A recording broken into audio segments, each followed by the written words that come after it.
Hemos tenido que sufrir hasta el último minuto, ¿no? Sabíamos que nos íbamos a encontrar con un partido duro, no como para sufrir hasta el último minuto, ¿no? Como nos ha tocado, pero sí importante el sacar el partido adelante y, como bien dices, ¿no? El conseguir matemáticamente la consecución del primer objetivo, que era entrar en el grupo élite, ¿no?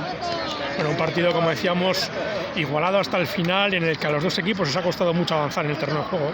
Sí, durante la primera parte parecía en un momento que sí hemos cogido ese ritmo, sistema, y que parecía que íbamos a romper el partido, pero se nos ha acabado, ¿no?, la primera parte, y es verdad que en esa segunda parte no hemos tenido la misma capacidad de imponer un poco el ritmo o el sistema.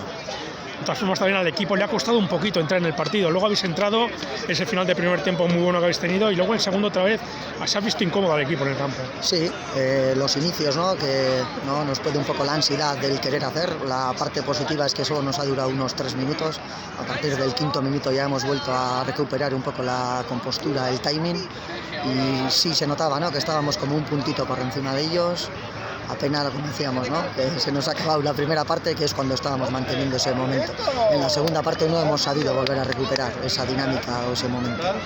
Bueno, lo importante era sumar la victoria frente a un rival directo.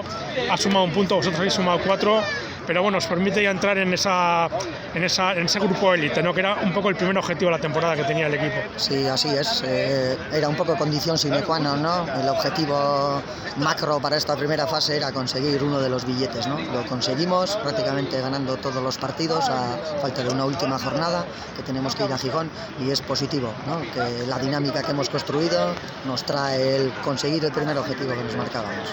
Bueno, el partido en Gijón, el principal rival vuestro es a vosotros mismos, ¿no? Sí, así es. Gijón está último, está encadenando derrota tras derrota con marcadores bastante abultados, pero nosotros lo tomamos como un partido más. Decimos que vamos de fin de semana en fin de semana porque, como bien dices, nosotros ahora mismo estamos luchando más contra nosotros mismos, ¿no?, el trabajo que tenemos que hacer y pulir, que contra lo que vamos a tener enfrente, ¿no? En cualquier caso, respeto máximo por el Gijón y nosotros hacer nuestro trabajo.